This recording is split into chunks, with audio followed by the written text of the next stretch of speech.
Nah, di dalam video ini dibagi menjadi 4 submateri, yaitu obat anti-influenza, obat anti-HIV, obat anti-hepatitis, dan obat anti-herpes.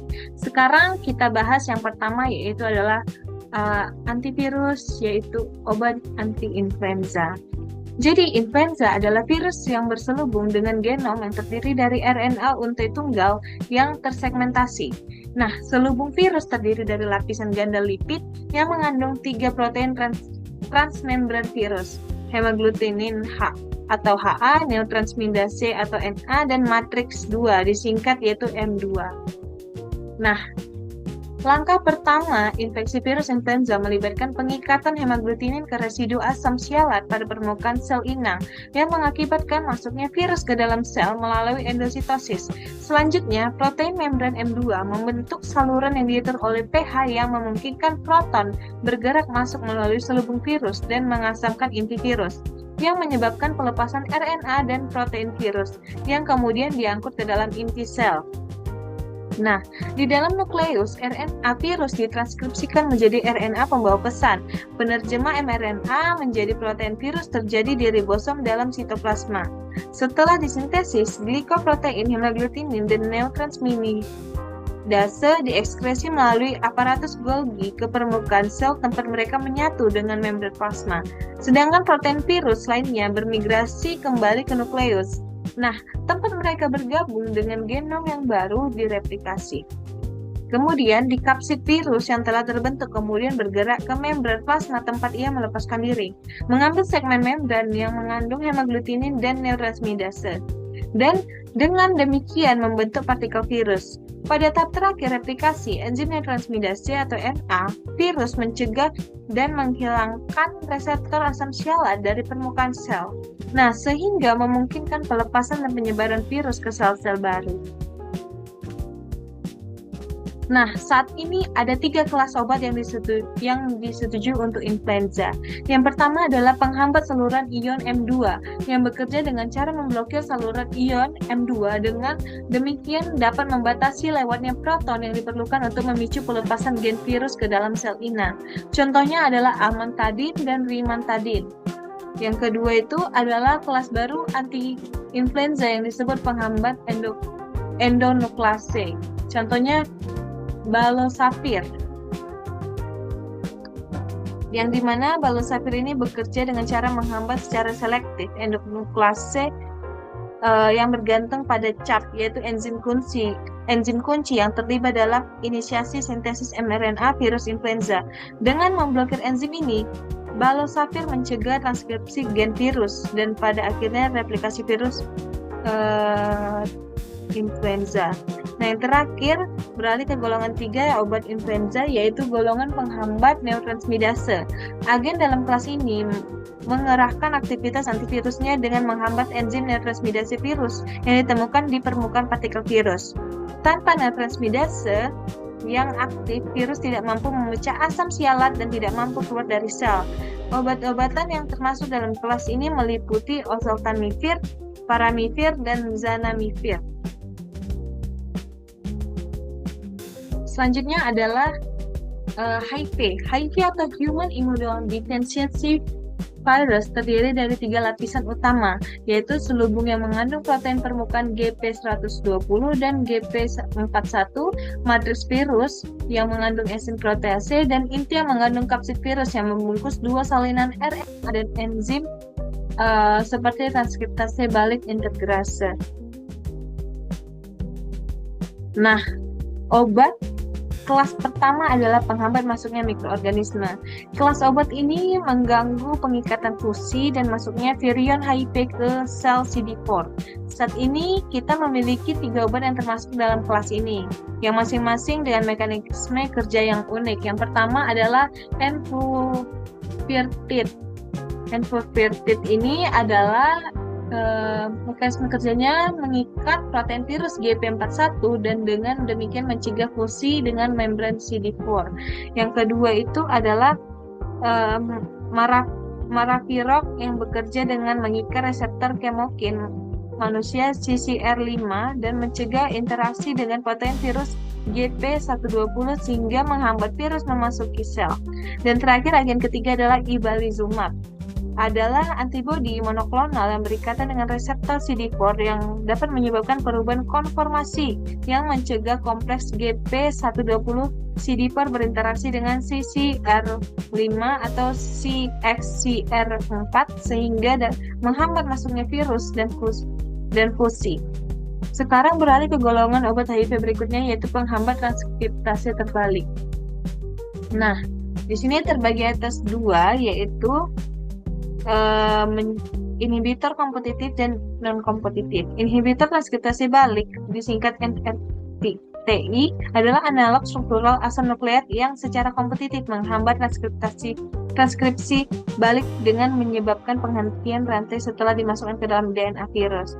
Obat-obatan yang termasuk dalam kelompok ini meliputi abacavir, emtricitabine, lamivudine, tenofovir, dan zidovudin. Nah, di sisi lain, kita memiliki inhibitor transkriptase balik non-nukleosida, disingkat NNRTIS, yang mengikat dan mendenaturasi enzim transkriptase balik sehingga menyebabkan inhibisi non-kompetitif.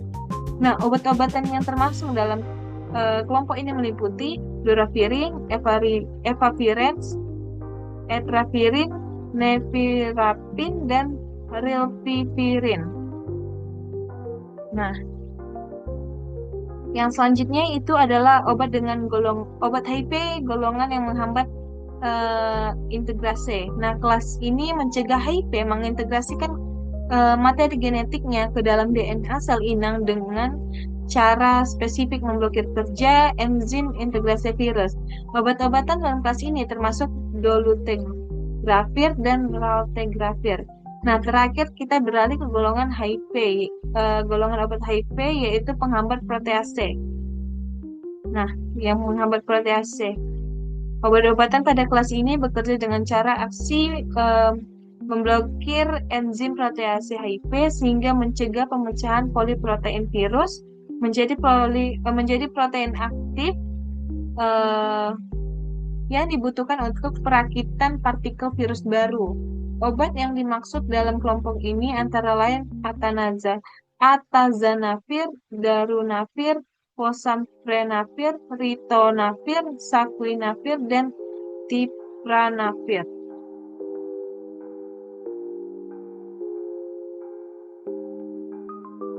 Selanjutnya itu adalah virus hepatitis. Nah, hepatitis C ini terbagi atas dua jenis, yaitu hepatitis B dan hepatitis C. Nah, hepatitis B itu biasanya menyerang hati, sedangkan hepatitis C adalah hepatitis yang sering ditemukan. Kemudian untuk hepatitis B adalah merupakan virus hepatitis yang masuk dalam hepatosit dengan cara berikatan dengan reseptor yang disebut polipeptida pengangkut natrium taurofolat atau NTCP. Nah, di dalam sitoplasma, nukleokapsid tidak terselubung di membran inti dan DNA virus sirkular yang rileks dilepaskan ke dalam nukleus. Di dalam nukleus DNA, sirkular yang rileks diubah menjadi DNA untai ganda sirkular yang tertutup rapat. Nah, untuk obat hepatitis B yaitu untuk hepatitis kronisnya adalah analog nukleotida dan nukleotida. Contohnya entecavir, lamivudine, dan adefovir. Mekanismenya adalah menghambat fungsi polimerase virus hepatitis B dengan cara bersaing dengan substrat alami untuk dimasukkan ke dalam untai DNA virus yang terselubung yang dapat menyebabkan penghentian rantai sehingga menghambat transkripsi balik dan sintesis DNA virus. Nah, selanjutnya adalah virus hepatitis C. Hepatitis C masuk ke dalam hepatosit melalui endositosis yang dimediasi reseptor. Setelah fusi membran dan pelepasan selubung, RNA virus tunggal positif dilepaskan ke dalam sitosol dan kemudian diangkut ke RE kasar, tempat dia berfungsi sebagai tempat sintesis poliprotein virus. Nah, setelah disintesis, poliprotein virus diproses oleh protease seperti NS3-4A protease yang membelah 4 situs non-struktural untuk menghasilkan protein yang matang, membentuk kompleks, dan memulai replikasi.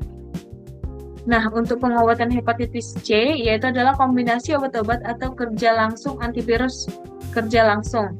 Nah, antivirusnya dikelompokkan menjadi 3. Yang pertama adalah inhibitor protease NS3-4A seperti boceprevir, glecaprevir, grazoprevir, dan cimeprevir, dan inhibitor NS5A seperti daclatasvir, elbasvir, ledipasvir, dan ombitasvir.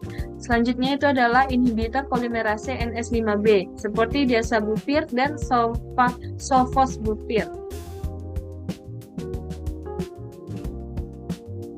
Nah, untuk pengobatan hepatitis yang melibatkan interferon buatan itu adalah seperti untuk pertama adalah pengertian dari interferon.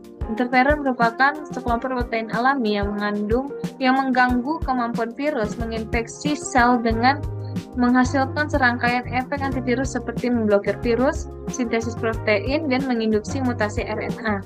Dengan menggunakan teknik DNA rekombinan dan kultur jaringan sel, interferon spesifik dapat disintesis untuk mengobati hepatitis. Contohnya adalah interferon alpha 2A atau alpha 2B. Nah, biasanya penggunaan interferon ini seringkali dipadukan dengan obat ribavirin yang dapat meningkatkan efektivitasnya dalam pengobatan hepatitis C kronis.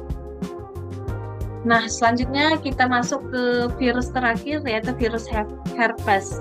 Nah, di sini tahapan sintesa DNA selama replikasi virus herpes terjadi.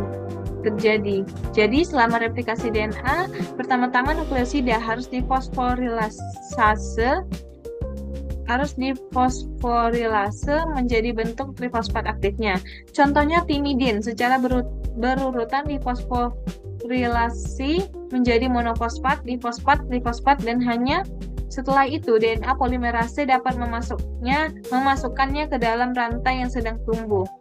Nah, virus herpes memiliki jumlah sistem enzim yang unik untuk mendorong reaksi-reaksi seperti menggunakan enzim timidin kinase virus untuk memfosforilasi timidin untuk mengaktifkan timidin monofosfat.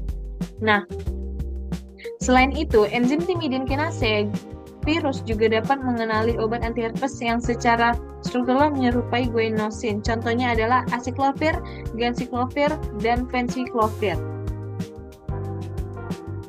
Nah, secara spesifik, timidin kinase virus menambahkan gugus fosfat ke molekul obat-obatan ini yang kemudian memungkinkan kinase seluler lainnya untuk menambah 2 gugus fosfat lagi, sehingga menghasilkan substrat trifosfat untuk enzim DNA polimerase virus.